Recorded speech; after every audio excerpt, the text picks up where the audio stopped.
Meus irmãos, vamos abrir a Bíblia no livro de Efésios,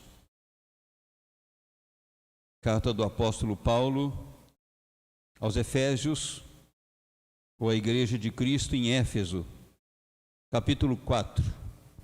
Efésios, capítulo 4.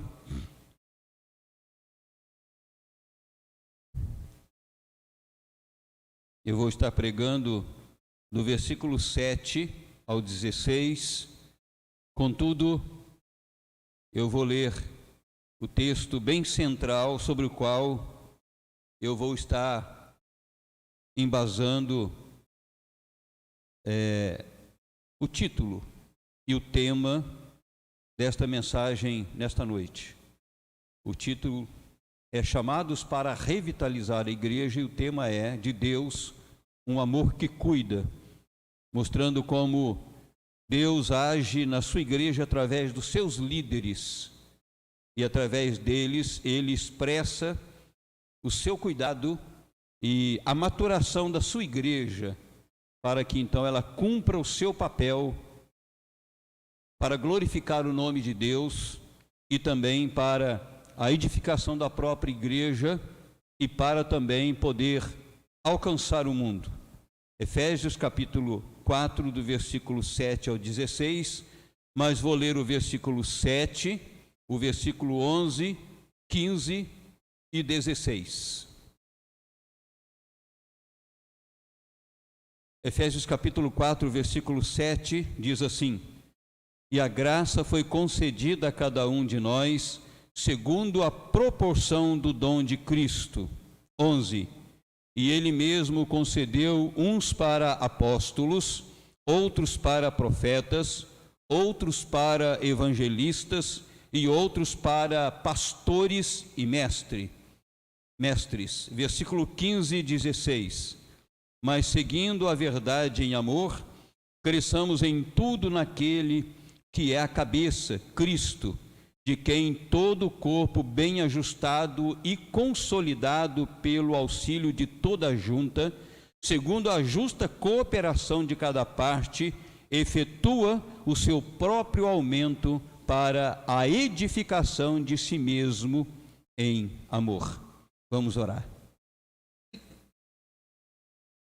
Deus amado e nosso glorioso Pai, eis que temos diante de nós este precioso tesouro, que é a revelação da Tua Palavra, que é a Tua Palavra, que é a Bíblia Sagrada, através da qual nós podemos lhe conhecer, bem como os Teus pensamentos para conosco, e podemos conhecer também, ó Deus, como nós devemos viver de acordo com o Senhor, de acordo com a Tua santa vontade. Tudo aquilo, ó Deus, revelado na Tua Palavra, é para a glória do Senhor e para o nosso bem.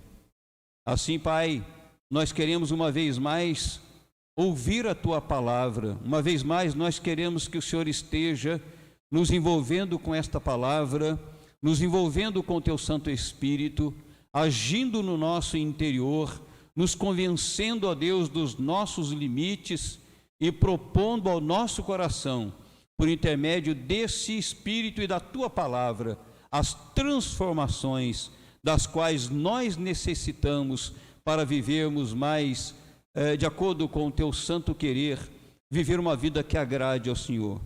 Que Tu, Senhor, estejas nos falando.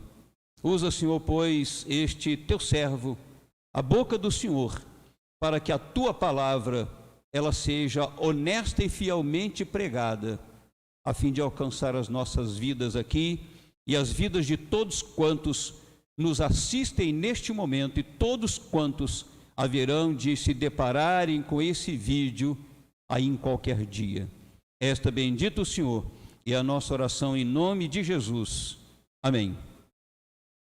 Eu estava vendo há poucos dias a pregação de um pastor hoje muito respeitado mundialmente, o Paul Washer, e ele estava falando a respeito de que, com certa frequência, ele é procurado para ter os seus conselhos. Ou seja, a pessoa tem um problema e o procura para que ele, então, possa dar os seus conselhos da parte de Deus a esta pessoa. E ele diz então que quando a pessoa lhe procura, a primeira coisa que ele faz é perguntar: você está numa igreja realmente bíblica?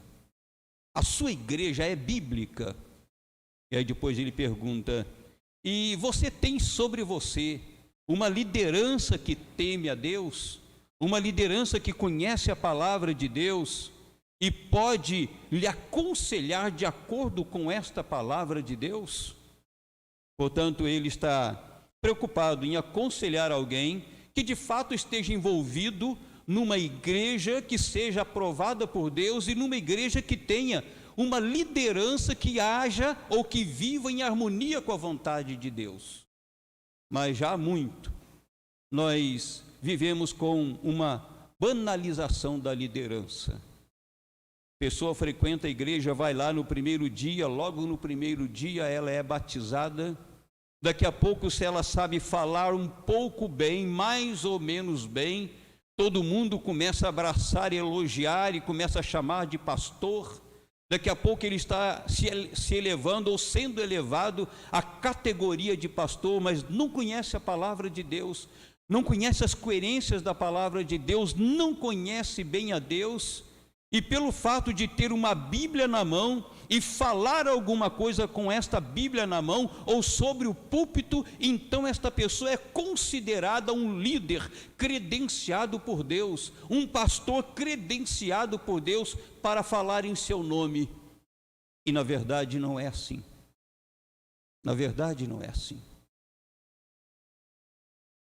Aliás, tem pessoas que querem cumprir esse papel com tanta facilidade, achando que talvez vá se promover, mas traz muitas consequências sobre a sua vida. Falar em nome do Senhor é cutucar o diabo com a vara curta. Se não tiver vida adequada, o diabo vai entrar e vai arrebentar com essa vida. O texto que nós lemos nos fala a respeito, centralmente, de que Deus chamou homens, os quais Ele dotou de dons para servir a igreja, a fim de que a igreja possa servir o reino de Deus e ela mesma. Ele começa dizendo: rogo-vos, pois eu, o prisioneiro de Cristo. Neste momento o apóstolo Paulo estava preso por causa do evangelho, e como que dizendo que ele tinha autoridade para falar. Não era qualquer um, ele não estava usufruindo de benefícios dentro do reino, ele estava preso por causa do reino. Então quando ele diz, eu rogo-vos, pois eu, o prisioneiro, ele está dizendo, eu estou credenciado pelo serviço que presto no reino de Deus e estando um preso a lhes falar. Aí depois então, do versículo 2 ao versículo 6, ele destaca os frutos necessários para o relacionamento cristão. Se você for verificar, ele começa a falar então de humildade, de mansidão, de longanimidade, de apoiarmos uns aos outros. Mais adiante o apóstolo Paulo destaca a obra do Senhor Jesus Cristo. Ele diz que o Senhor Jesus Cristo veio e que ele venceu aquilo que escravizava o homem, que tinha o homem como no seu cativeiro. Ele arranca esse cativeiro e leva com ele, e dá liberdade àqueles que haverão de a Jesus Cristo pertencer. Não somente liberta potencialmente este homem, mas liberta aqueles que haverão de crer em Cristo, e mais do que isto, ele então dota estas pessoas de dons, para que estas pessoas possam servir a ele, Jesus Cristo. Assim, ele diz no versículo 11, em relação a Cristo, e ele mesmo concedeu uns para apóstolos, os 12 apóstolos, isso passou, outros para profetas, outros para evangelistas, e outros para pastores e mestres. E no próximo versículo nós vamos verificar a maneira funcional. Por que é que Deus então liberta o homem? Deus então dá a esses homens a capacidade de liderarem a igreja do Senhor Jesus Cristo. Aqui diz, a partir do versículo 12, o porquê é que estes homens foram capacitados com o dom de Cristo. Diz aí o versículo 7, a graça foi concedida a cada um de nós, segundo a proporção do dom de Cristo. Portanto, não é quem é apóstolo,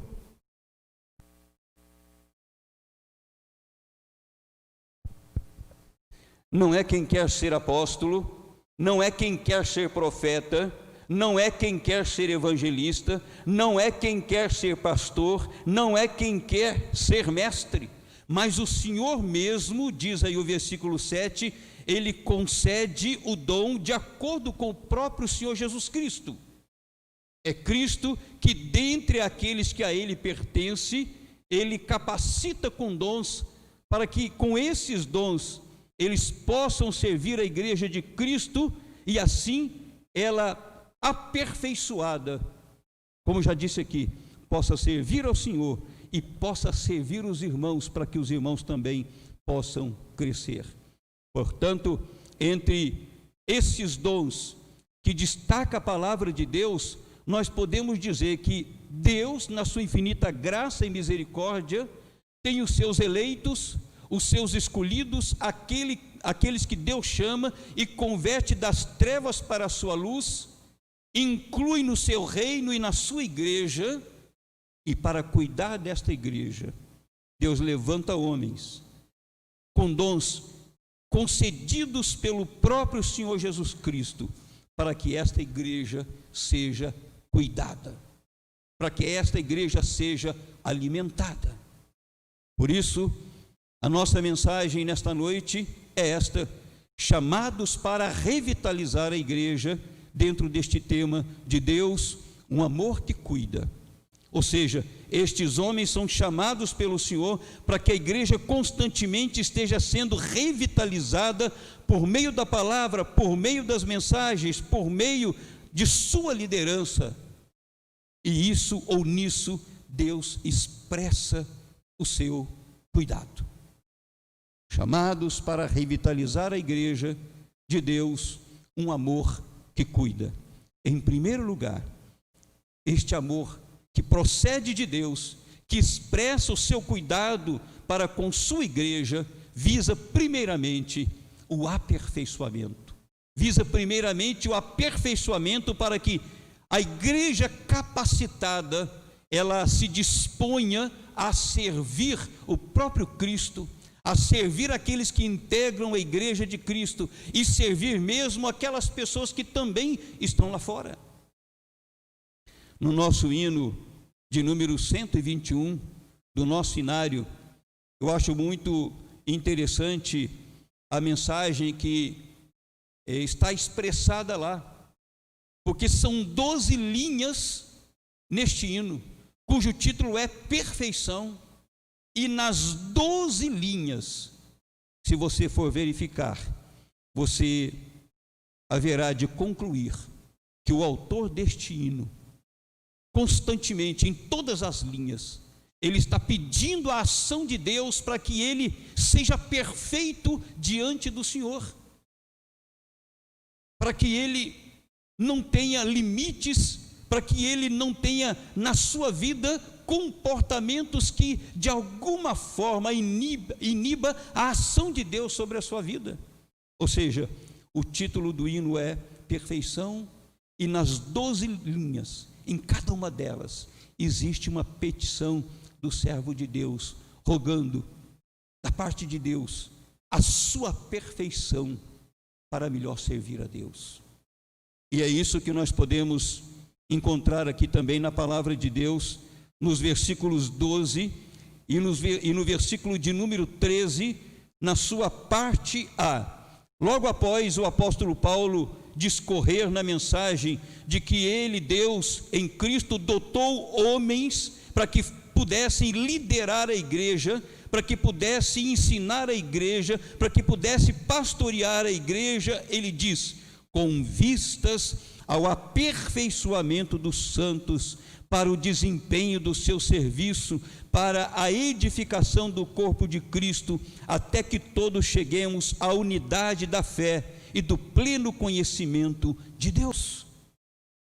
Portanto, Estas pessoas foram chamadas pelo Senhor para orientar a sua igreja, para ensinar a sua igreja, para despertar a sua igreja, para aconselhar a sua igreja, para confrontar a sua igreja, visando o aperfeiçoamento dela, visando o aperfeiçoamento de todos, para que neste aperfeiçoamento a igreja possa edificar-se a si mesmo ou a si mesma como corpo, e cheguem, como diz o versículo 13, à unidade da fé e no pleno conhecimento do Filho de Deus, ou seja, no pleno conhecimento de Cristo Jesus.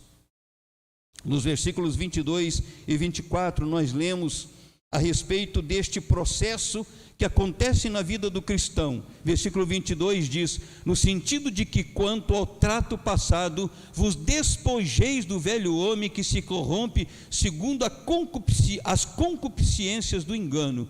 E no versículo 24: e vos revistais do novo homem, criado segundo Deus em justiça e retidão, procedentes da verdade. Então, Deus toma esses líderes, dota-os com seu dom, capacita-os com seu dom e com seu espírito, e nisso Deus está manifestando este amor que cuida da sua igreja, do corpo de Cristo, para que esta igreja esteja em constante aperfeiçoamento, para que ela mesma possa melhor servir ao Senhor e possa melhor servir também ao corpo de Cristo, no qual ela, a igreja, está inserida, no qual você está inserido como membro desta igreja, como membro deste corpo.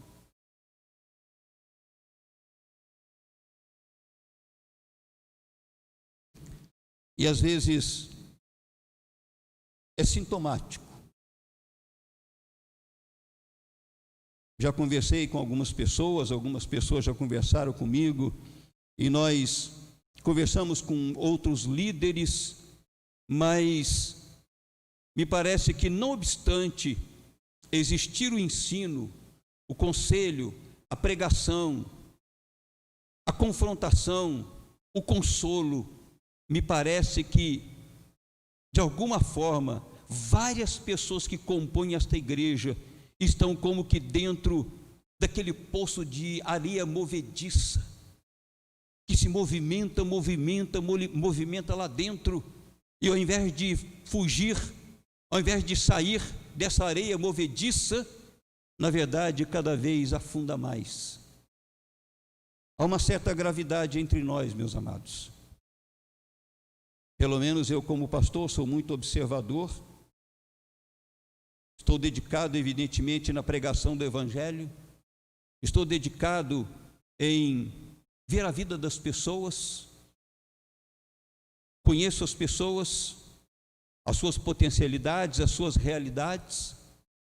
E a gente prega para consertar pontos fundamentais na comunidade local, com o objetivo de corresponder a este amor de Deus que de nós cuida. Mas a impressão que eu tenho é que as pessoas ouvem, elas identificam, eventualmente faz os seus comentários, eventualmente faz a sua crítica, eventualmente faz o seu elogio, mas quando, pelo menos eu como pastor, e Deus evidentemente nos usando, espera mudanças, novas consciências, tomada de consciência, a gente não vê. Você prega uma mensagem hoje, entendendo que a igreja foi muito bem conscientizada sobre aquele assunto, sobre aquele comportamento, sobre aquela vida que está extremamente limitada. E espera-se de forma imediata que, a partir daquele momento, na próxima semana, no próximo domingo, aquele estado de coisas estará mudado. E isso não acontece. E isso não adianta você esperar na igreja. Isso aí é uma ação sua, individual e pessoal. Não adianta você entender que a igreja vai mudar e que se você não mudar e os outros mudarem, tudo estará ótimo, estará ok. Mas o problema é que a tendência de todos é sempre esperar nos outros e não em si mesmos. Vamos dar um exemplo. Só um exemplo. Meus irmãos, domingo que vem eu espero todos aqui de manhã para que nós estejamos em oração. Oração é fundamental, oração é vida, oração é comunhão, oração é fortalecimento pessoal, fortalecimento da igreja, dentro do reino, dentro do mundo. E se coloca todos os argumentos. E você sente que de fato você falou em nome de Deus, que você foi usado por Deus, que você foi a boca de Deus, o profeta de Deus, o pastor daquela comunidade. Aí você fala assim: bom, domingo que vem, certamente, no nosso momento de oração, nós vamos ter aqui pessoas a contento, que vão mostrar que elas entenderam a mensagem. Chegando domingo que vem, 5 pessoas, 7 pessoas.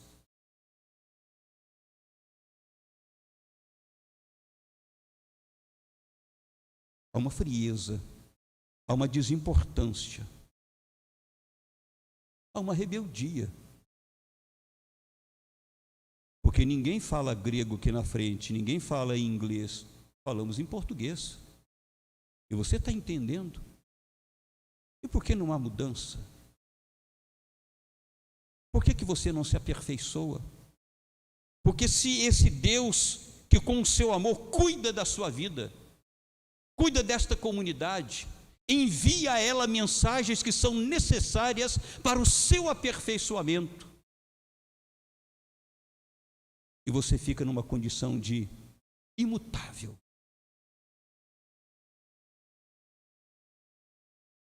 não toma medidas para que a partir daquela mensagem, quebrantado, consciente, em oração, aos pés do Senhor, arrependido, fala: Senhor, neste aspecto eu preciso mudar a minha vida. Eu só escuto as pessoas dizer: ó, foi dura a pregação, hein? Ó, chicote. Mas não há mudança. Então a gente vai arrochando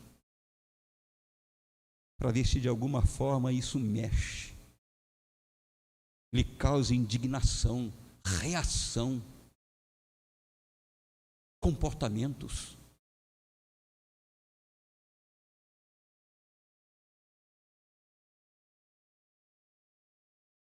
Tenho os meus limites, mas uma coisa eu sei: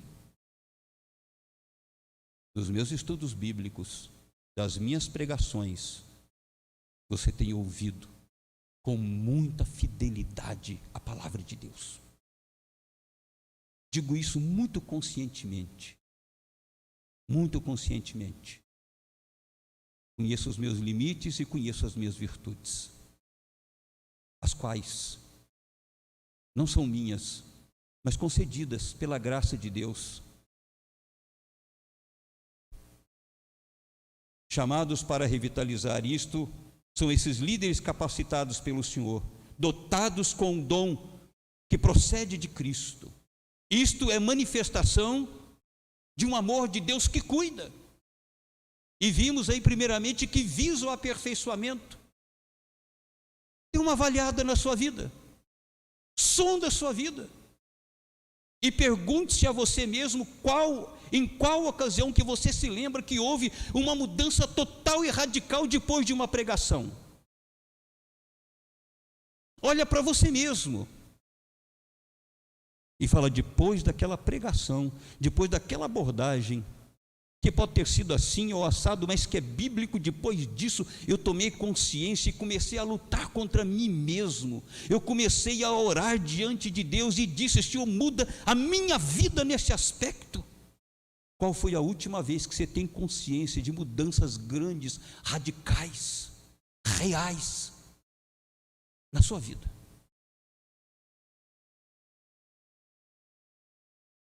Temo que você não lembre de absolutamente nada. Sabe por quê? Porque a gente vai como que empurrando a vida com a barriga, até a hora que nós somos surpreendidos com a disciplina do Senhor, que pode ser grave, ou também com a volta do Senhor, que pode ser de forma repentina e pegar a muitos de forma surpreendente.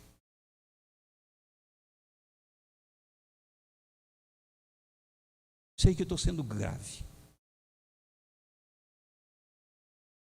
mas lhes conheço. E sai ano, entra ano, de um modo geral, as pessoas são as mesmíssimas. Não se vê reação, não se vê mudança, não se vê novas consciências, não se vê novas atitudes. Meus irmãos, não é por falta de Deus querer, não é por falta do Espírito Santo, não é por falta desta palavra, não é por falta de pregação, não é por falta de conteúdo, não é por falta de gravidade, não é por falta de seriedade. Por que é que você sabe muito e não muda nada?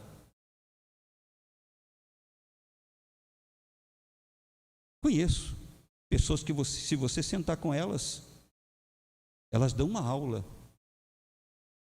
até mesmo discute com você, mas a prática está muito longe.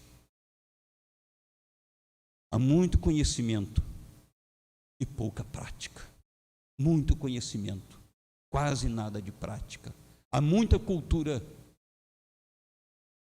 religiosa, não vou falar nem cultura bíblica, porque a grande maioria também nem tem cultura bíblica, conhece muito pouco a Bíblia. É cultura religiosa mesmo. É aqueles pontinhos que você tem a vida inteira e que sabe falar sempre as mesmas coisas e pensar as mesmas coisas, mas não vê a tal revitalização na sua própria vida. Chamados para revitalizar a igreja de Deus, um amor que cuida. Este amor que cuida, ele visa o aperfeiçoamento. Analise-se com os olhos de Deus, não com os seus, com os olhos de Deus, não com os seus, mas com a Bíblia, não com os seus, mas com a sua consciência, e pergunta: eu posso enxergar na minha vida mudanças nos últimos meses, nas últimas semanas, nos últimos dias? Pode me fazer essa pergunta, seja honesto. E você vai verificar que você não tem resposta. Não tem nada que você vai dizer: nossa, nisso aqui eu mudei. Com certeza nisso eu mudei. Digo como regra, meus irmãos, que pode ser que aqui e acolá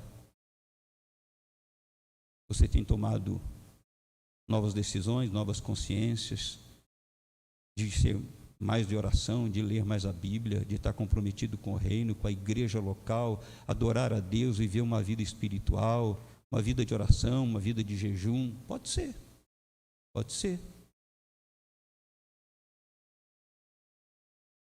Mas não vejo no seu comportamento, no seu linguajar, a expressão disso. Mas em segundo lugar, de Deus um amor que cuida, não somente este amor que de nós cuida visa o nosso aperfeiçoamento, mas visa a formação de Cristo em nós. Se em primeiro lugar visa o aperfeiçoamento para que nós então capacitados possamos melhor servir a Deus, melhor servirmos uns aos outros, servirmos no reino de Deus, a formação de Cristo em nós, ela nos capacita a termos uma vida de testemunho, uma vida de exemplo, uma vida para a qual o mundo olhando, as pessoas olhando, diz: esta pessoa é diferente, esta pessoa é distintamente diferente das pessoas as quais eu conheço, porque ela é cristã. Eu não sou religioso, eu sou ateu, não sou nada, eu desdenho, eu brinco, eu zombo, mas desse aqui, ó, eu até posso falar isso, mas eu reconheço, esse aqui é cristão. Esse aqui é cristão, essa aqui é cristã. Porque pode ver nesta pessoa Cristo formado. Não 100%, porque não chegaremos a isso, mas o suficiente para que o mundo cego consiga enxergar alguma coisa de Cristo na nossa vida. Determinado servo de Deus que foi missionário lá no Peru, ele disse que ouviu falar a respeito de uma missionária que foi para aquelas tribos indígenas pregar o evangelho, e durante muitos anos pregou o evangelho lá. E esse homem de Deus, ele também foi missionário lá, e ele então disse: eu quero conhecer esta mulher, quero conhecer esta serva de Deus. E deu a totalidade da sua vida entre aqueles indígenas para levar a palavra do Senhor. Ele disse que depois de muito andar e perguntar, chegou a um lugar muito simples. E falaram: fulana de tal mora aí? E um dos índios respondeu sim. Aí ele foi entrar, ele foi impedido de entrar. Essa missionária já estava bastante velhinha, cansada. E o índio disse: o senhor só vai falar com ela quando ela acordar. Ele ficou lá, diz que 3 horas esperando. Depois a velhinha acordou. Esta serva de Deus, esta missionária. E quando ela apareceu, que ele botou os olhos nela, ele disse: eu não suportei. Eu chorei por muito tempo, ao ver nesta serva de Deus uma imagem extremamente poderosa de Cristo Jesus. A maneira com que ela se deu, a maneira com que ela se dedicou, a maneira com que ela se identificou com a mensagem de Cristo, o trabalho que ela fez entre aqueles índios, aquele povo tão pobre, tão simples. Ele disse que não suportou aquela beleza de Cristo naquela vida, ainda que ela fosse velha, enrugada, machucada. Ele disse: Cristo estava ali claramente. Meus irmãos, o versículo de número 13, na sua parte final, diz assim: até que todos cheguemos à unidade da fé e do pleno conhecimento do Filho de Deus, à perfeita varonilidade, à medida da estatura da plenitude de Cristo. Estes os quais Deus chamou para instruir a igreja, através dos quais Ele expressa um amor que cuida, que promove o crescimento, além de aperfeiçoar as pessoas, visa a formação de Cristo Jesus na vida destas pessoas. E aqui o apóstolo Paulo está falando não apenas do conhecimento, do pleno conhecimento, mas está falando da perfeita varonilidade, à medida da estatura da plenitude de Cristo, ou seja, para que Cristo, mediante estas mensagens, mediante o cuidado de Deus, na expressão destes servos, estas pessoas possam não apenas conhecer a Cristo, mas ter na sua personalidade, no seu caráter, na sua vida, a formação de Cristo Jesus, de tal maneira que Ele possa ser visto na sua vida no dia a dia.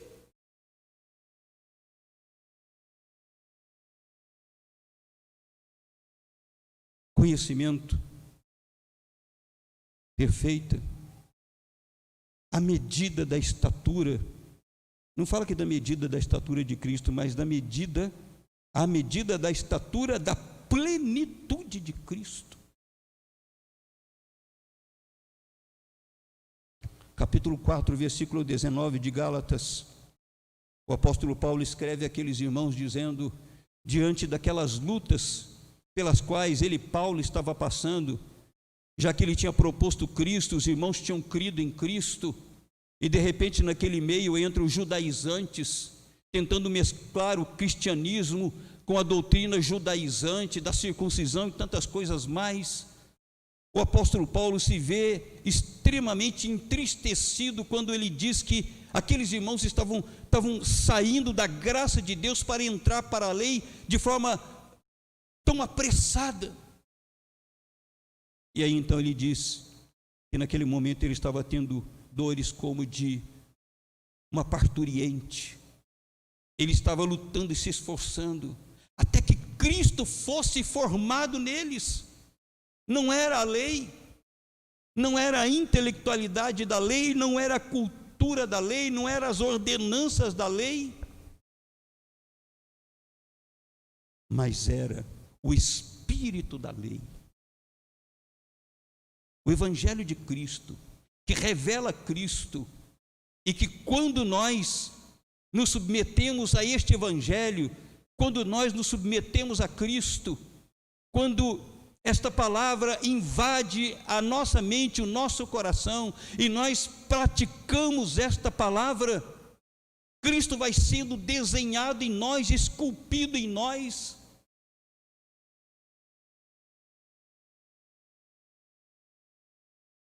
De tal maneira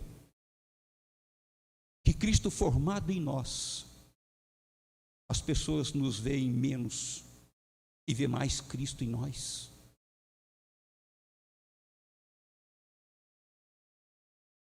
Ou seja, há uma deformação total da imagem de Deus em nós por causa do pecado. Uma deformação total. Somos um monstro espiritualmente diante de Deus.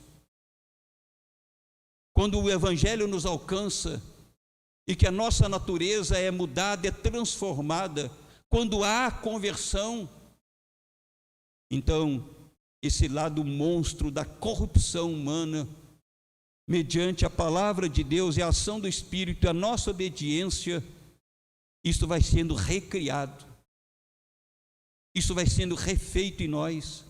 Cristo começa a ser formado em nós, aquela deformidade pelo pecado começa a dar lugar à formação de Cristo.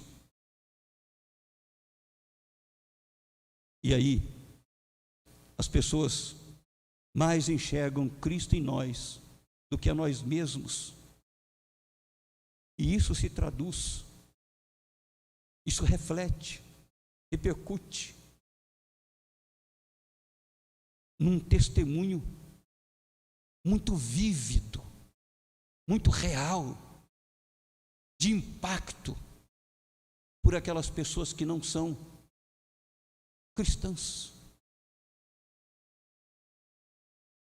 que nos veem pensar diferente, falar diferente, nos conduzir diferente, buscas diferentes, valores diferentes, gente que tem misericórdia, gente que perdoa, gente que ama, gente que dá suporte às pessoas com as quais nós não concordamos, mas damos suporte para que elas vençam nas suas lutas. Como diz lá Mahatma Gandhi, são pequenos cristos.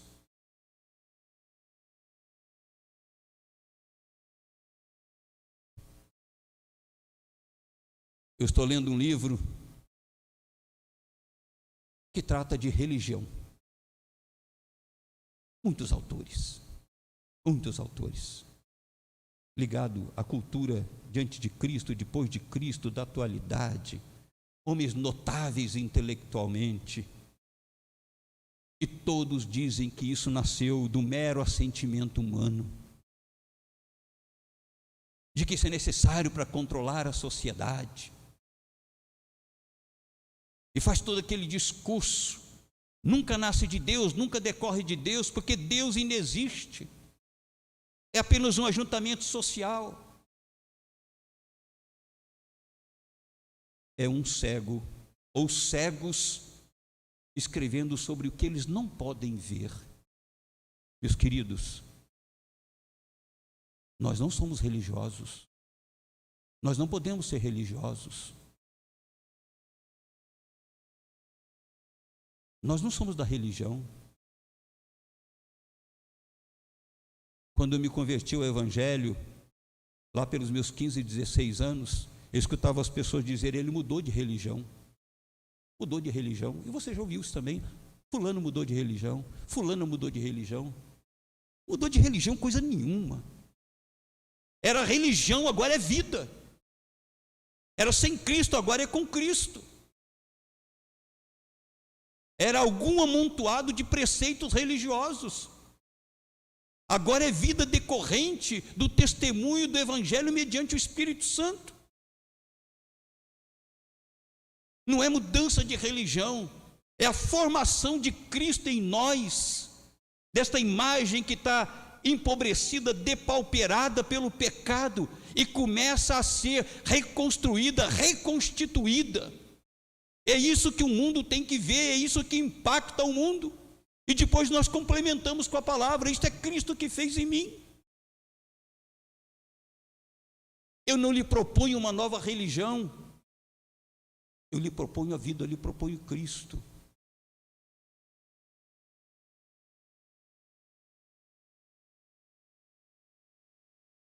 Portanto, quem está dentro de uma igreja verdadeira, que impunha a palavra de Deus e crê nela 100% da sua mensagem inerrável, crê na Trindade, na conversão promovida pelo Espírito Santo de Deus, crê na habitação do Espírito Santo de Deus, crê no aperfeiçoamento mediante a sua atuação e conhecimento da palavra, e luta conosco mesmos. Este dia a dia tem que estar vendo, tem que estar notando em si mesmo uma pedrinha a mais na construção da sua imagem, que está deformada pelo pecado. Na semana passada eu vivi assim, eu fiz assim. Nesta semana, graças a Deus, isso eu não vivi mais. Eu não pequei mais nisso. Não pequei mais nisso, eu fugi disso. Graças a Deus, uma pedrinha a mais nesta construção de Cristo, nessa formação de Cristo em mim, é uma realidade. Mas às vezes, entra dia, sai dia, semana a semana, mês a mês, ano e ano, e você é a mesmíssima pessoa. Às vezes uma religiosa que tem um verniz por fora.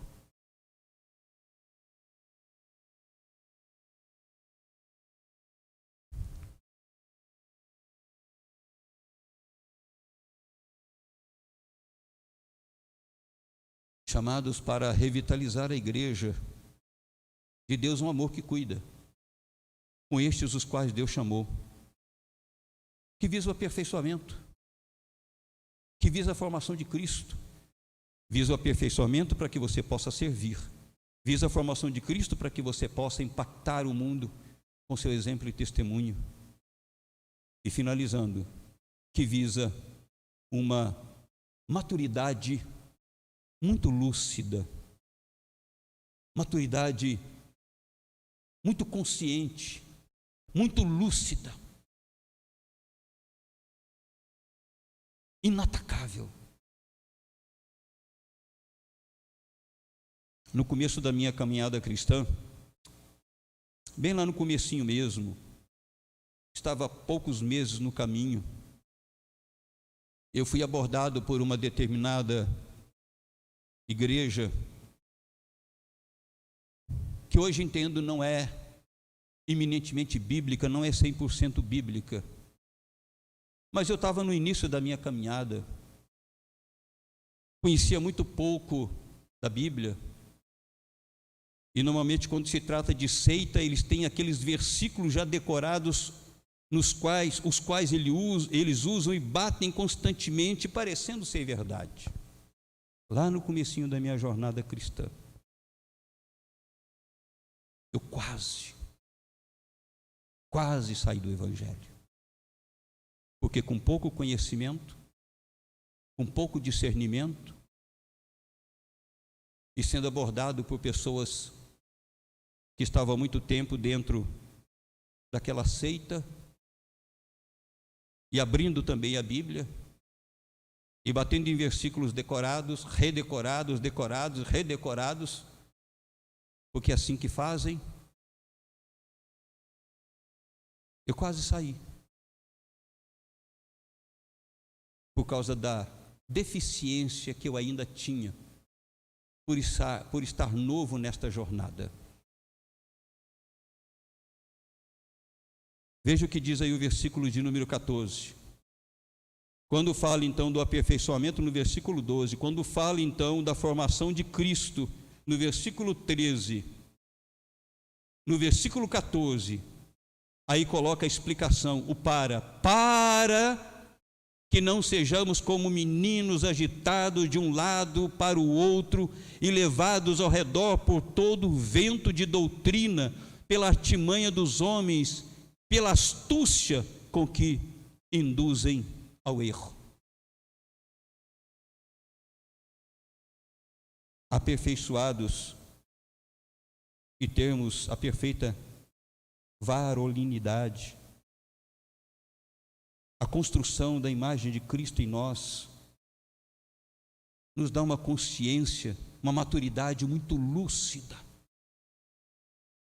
para que qualquer coisa não mexa conosco, para que qualquer doutrina não mexa conosco, para que aquilo que nós vemos neste mundo não nos impressione. Aí diz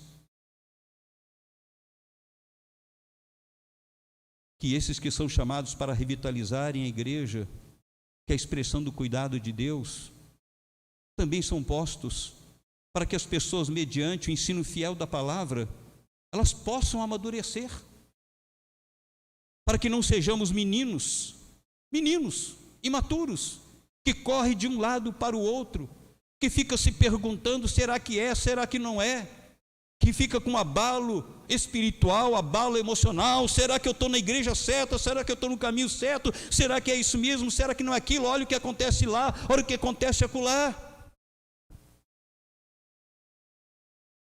A imaturidade coloca todas essas minhocas na cabeça daqueles que estão dentro da igreja, até no caminho legítimo. Aqui diz, correndo de um lado para o outro, levados ao redor por todo o vento de doutrina.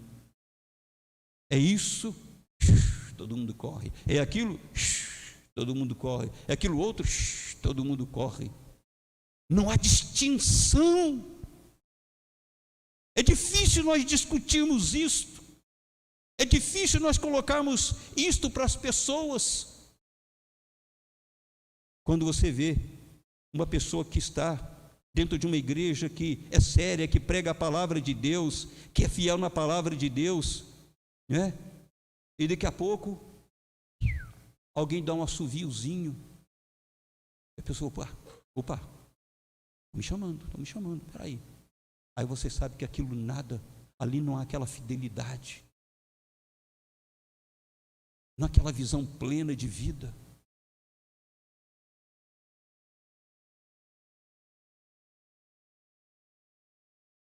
A imaturidade gera grandes crises espirituais, grandes desgastes emocionais, grandes perdas na espiritualidade.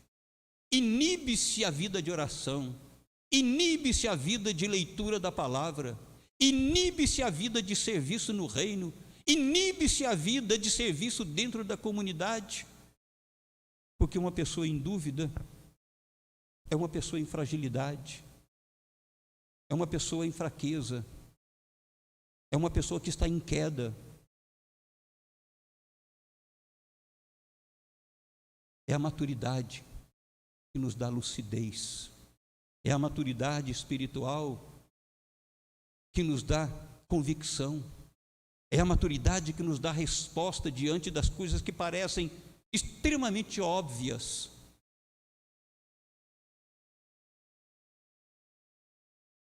E há muita imaturidade na igreja de Cristo, muita imaturidade. Basta conversarmos um pouco, basta vermos a vida das pessoas. se vê muita imaturidade, muito valor àquilo que não é nada de valor, e nada de valor àquilo que é de muito valor. Tudo se inverte. Muita criancice, muita meninice, comportamento de criança, de birra, de raiva, de antipatia, de ódio, de sentimentos que não são apenas da imaturidade, mas até que procedem do mal, procedem do diabo. E que essas pessoas encampam na sua vida, defendem na sua vida, nutrem na sua vida, não são capazes de cuspir isto para fora, não são capazes de serem libertas disso. Apesar de conhecerem João 8,32, conhecereis a verdade, mas estão completamente revestidas e amarradas de uma série de pecados que aparentemente são normais. Todo mundo tem antipatia por alguém, todo mundo tem raiva de alguém. Todo mundo fala, todo mundo critica, todo mundo fofoca. Espera aí, é isso mesmo? O seu padrão é todo mundo ou o seu padrão é a Bíblia? O seu padrão são os valores do mundo ou são os valores da Bíblia? Qual que é o seu padrão? É se basear na corrupção humana que está aí? É se basear no meu defeito? Pode se basear nas minhas virtudes. Quanto aos meus defeitos, eu estou lutando para vencê-los sempre.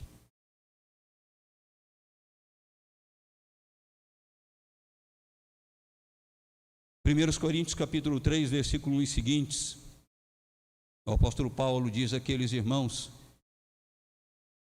que falou a eles como sendo eles meninos, porque tendo entre eles, dentro da igreja, contendas, partidos dentro da igreja, divisões, ele não pôde falar como a pessoas maduras, mas como a meninos que precisavam de um leitinho com pouca gordura, senão ia dar uma diarreia espiritual.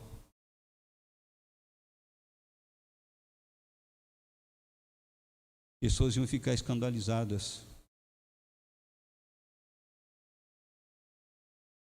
A igreja, de um modo geral, tem sido muito imatura. Então, quando eu falo igreja de Cristo, de um modo geral. Passam os anos e ela não muda. Mesmas crianças de sempre. Mesmas crianças de sempre. Mesma fala, mesma conduta, mesma busca, as mesmas negligências, as mesmas desobediências, os mesmos pecados, a mesma indisposição para realizar para o reino, a mesma disposição para realizar para si mesmo.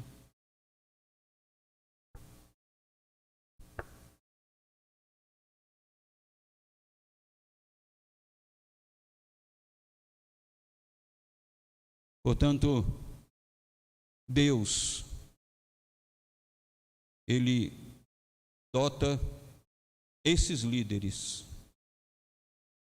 como apóstolos, como profetas, como evangelistas, como pastores e como mestres,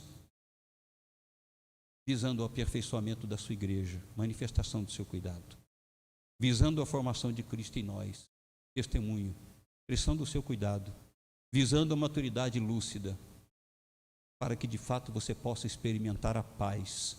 Sem maturidade lúcida, consciente, você não tem paz, mesmo você servindo a Cristo, você está dentro da igreja, mas não tem paz. Não tem paz, não adianta. Não adianta. Essa maturidade, esta consciência, essa relação viva, sabe, com Deus, que lhe dá paz. E daí você não é governado pela ansiedade, que você conhece o poder de Deus. Não é governado pela angústia, porque tem a plenitude da alegria de Deus. Está no caminho consciente em direção aos céus. Não é que amanhece o dia, você fala, poxa, nossa, agora de manhã eu estou com a convicção de que eu estou salvo. Aí de noite você fala, será que eu estou salvo mesmo? No outro dia você acorda e fala, caramba, será que eu estou? Aí de noite você fala, acho que eu estou. Estou, não estou. E a angústia só rolando dentro do seu coração. E tem muitas pessoas que vivem se perguntando, vivem nessa gangorra de convicção e não convicção, de convicção e não convicção.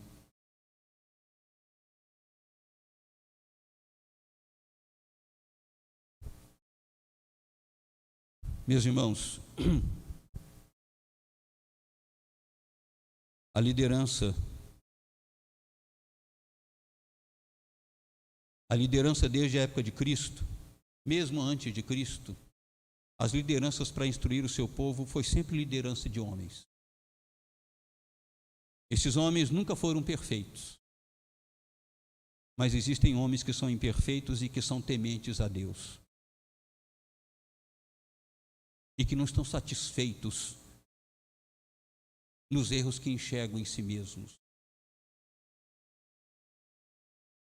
Mas sempre foram homens que Deus chamou para instruir a sua vida, para apontar o caminho da sua vida, para apontar as virtudes na sua vida, para consolar a sua vida, mas para confrontar a sua vida, para mostrar a você que você precisa de mudança. São homens, mas são homens escolhidos por Deus, não qualquer um. Homens chamados por Deus, não qualquer um. Não homens oferecidos, mas homens chamados. Não perfeitos, mas tementes.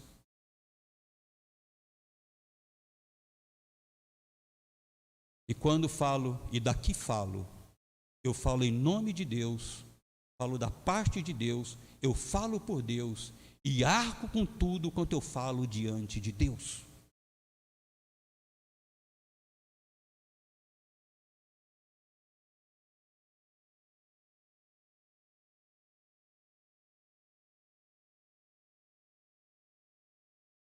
Nós somos um corpo.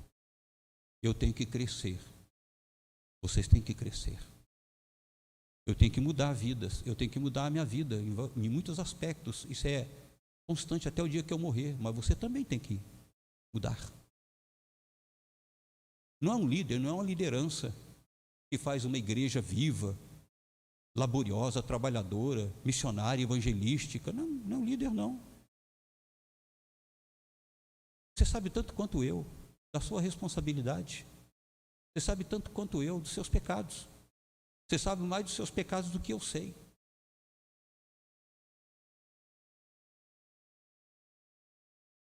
Agora sou eu que vou tirar os seus pecados? Sou eu que vou lutar? Sou eu que vou lutar por você para você abandonar as limitações, as indiferenças, as friezas? Não. O Espírito já tem tocado na sua vida. Você que está deixando para amanhã, para depois da manhã, para amanhã, depois da manhã, semana que vem, mês que vem, ano que vem, ele não está mudando. Deus lhe chama a mudanças. Pena que nós não temos todos aqui na igreja hoje. E nem todos vão ouvir esta mensagem. Uma pequena parte está em casa vendo, outra grande parte está vendo filmes, está vendo seriado, está batendo papo, está comendo carne, está bebendo refrigerante. E nem vai saber do que foi pregado hoje. Isso é a igreja de Cristo. Isso é a sua igreja. No mínimo, quem não está aqui tinha que reservar este horário santo de culto a Deus. Tinha que parar tudo. Ligar a televisão, se é que tem, no YouTube ou em qualquer outro canal, fala, vamos ver o que Deus tem para nós. Mas as pessoas não se importam. É isso que dói no coração. Isso dói. Porque é a dor de Deus.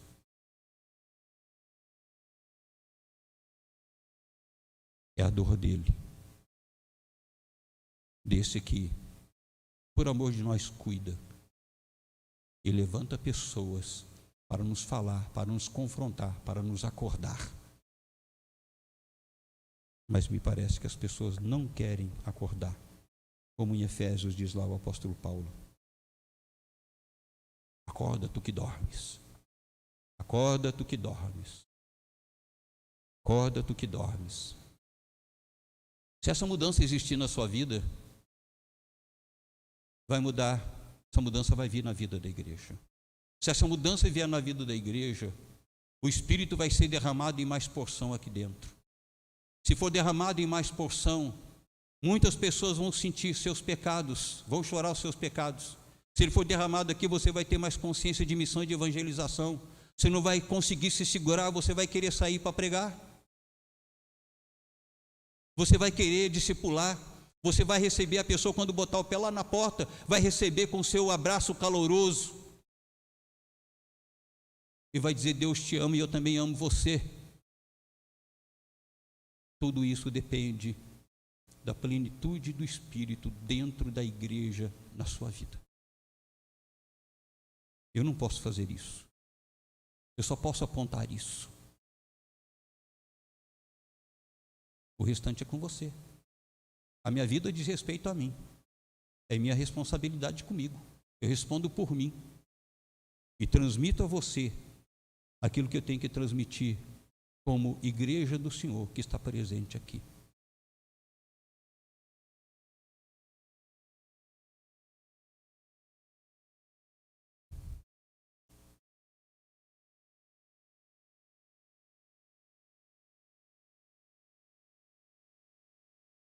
Na sua liderança e liderados, há de se ter sujeição, a fim de que a igreja seja bem ajustada, como diz o próprio apóstolo Paulo aqui diz, todo o corpo bem ajustado, versículo 16, e consolidado pelo auxílio de toda a junta. A igreja ajustada é esta igreja que responde a esse cuidado amoroso de Deus, quando Deus usa de homens para lhe falar. Não pense que sou eu que estou lhe falando. Sem modéstia, orei, preparei esta mensagem, e eu creio que Deus fala. E se é Ele que fala, você não pode fazer ouvido de mercador. Essa resposta precisa estar na sua vida, você precisa responder a Deus. Vamos orar. Senhor, aplica a Tua palavra ao nosso coração. Com temor e tremor, nós nos achegamos a Ti, ouvindo a Tua voz, colocando o Senhor diante do Teu povo, Teu zelo, Teu amor, e o que Tu providencias através destes homens os quais Tu chamaste para cuidar da Tua igreja, para ajustar a Tua igreja, mas que nem sempre isso tem acontecido. Ou por falha humana, mensagens não saem do Teu trono, ou por falha da igreja, que não luta contra os seus próprios pecados. Mas quero te pedir, Senhor, que esta mensagem seja relevante para cada um daqueles que está aqui, e para cada um daqueles que nos assistem via internet, para aqueles que haverão de ouvir esta mensagem a qualquer dia e hora, em qualquer circunstância da sua vida, que o Espírito do Senhor possa lhes falar, que o Espírito do Senhor possa nos falar, que o Espírito do Senhor possa nos transformar. Esta, Senhor, é a nossa oração em nome de Jesus. Amém.